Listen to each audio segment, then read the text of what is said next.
Hello, in this video we are going to take a look at the add command. So the add command, as you can guess, it adds basically two numbers together. So what we're going to do is first of all create a couple of variables, and if you're unsure about this, feel free to check out the variables part of this series .bss, and in here I'm going to call it var1 rev b,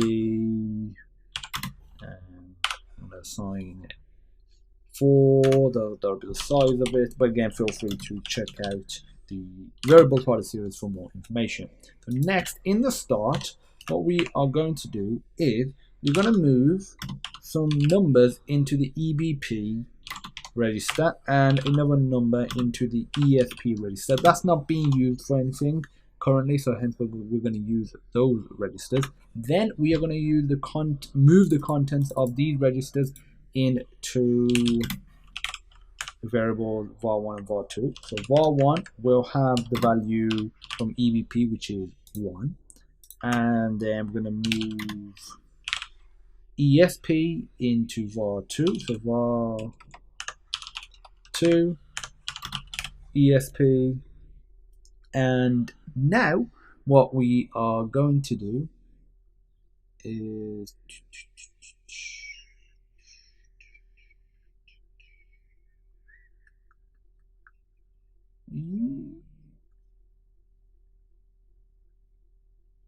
actually, I don't think we even need to do this. I'll have a look at that after.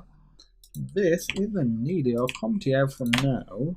I don't think we need that. So all we can go directly to adding these two together, and if we do add EBP, comma ESP, so you'll add the contents of these two registers, which is 1 and 2, which should give us 3, and you'll put it into this register, the first register, which is EBP.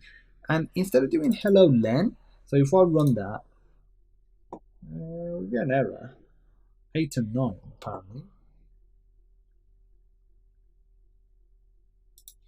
Should be no comma here.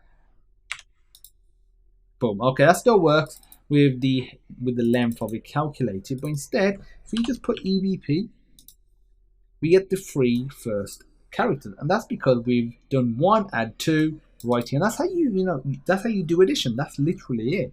What you want to use it for later on is totally up to you. So instead, if I put 5 here, and we'll get 7 in total. So that's 1, 2, 3, 4, 5. Remember, the space character is a valid character, so that's 6 and 7. So that's how you do addition. In the next video, I'm going to show you how to do subtraction. If you have any questions, feel free to pop me a message. And as usual, I look forward to seeing you in the next video.